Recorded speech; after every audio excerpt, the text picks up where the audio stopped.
नमस्कार. आज आपण बनवणार आहोत सगळ्यांची आवडती महाराष्ट्रीयन डिश भरली भेंडी. ही भेंडी चविष्ट, मसालेदार आणि अगदी घरगुती सोपी रेसिपी आहे. चला तर मग पाहूयात. सुरुवातीला भेंडी स्वच्छ धुवून सुक्या कपड्याने पुसून ठेवायची आहे. अगदी ड्राय करून ठेवायची आहे. अशा प्रकारे तुम्ही पाहू शकता. आता आपण भेंडी कट करून घेऊयात आणि भेंडी कट करताना आपण एक लक्षात ठेवायचं की ती उभ्या पद्धतीने कट करून घ्यायची, जेणेकरून आपल्याला त्याच्या आतमध्ये व्यवस्थित असा मसाला भरता येईल. मसाला बनवण्यासाठी आपण सुकं खोबरं आणि शेंगदाण्याचं कूट किंवा शेंगदाणे दोन्ही समप्रमाणात घेऊन व्यवस्थित भाजून घ्यायचं आहे.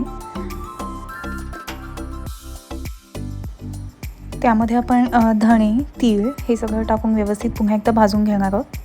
हे साधारण 1 ते 2 मिनटं भाजून घ्यायचं आहे.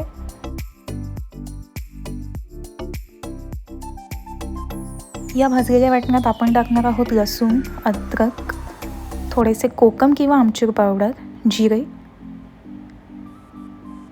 हळद, चटणी लाल तिखट आपली,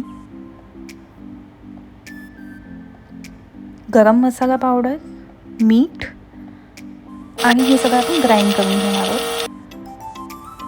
हा आपला मसाला आता तयार झालेला आहे. छान असा सुटसुटीत मसाला बनवून घ्यायचा आहे आणि आता आपण हा मसाला भेंडीमध्ये भरून घेऊयात.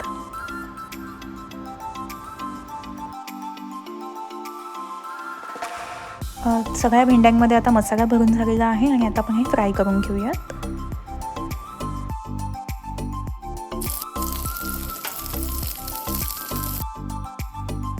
साधारण 2 मिनटं एका बाजूने भाजल्यानंतर आपण हे दुसऱ्या बाजूने फ्राय करून घेऊयात. वरून थोडंसं चिमूटभर मीठ तुम्ही ॲड करू शकता आणि अशा प्रकारे आपल्या भेंड्या भाजून रेडी आहेत. आपण काढून घेऊयात प्लेटमध्ये आणि येस, आपली भरली भेंडी रेडी आहे. ही भेंडी डाळ भातासोबत किंवा नुसतीही अगदी अशीचही खूपच चविष्ट लागते. नक्की ट्राय करा. Thanks for watching. बाय.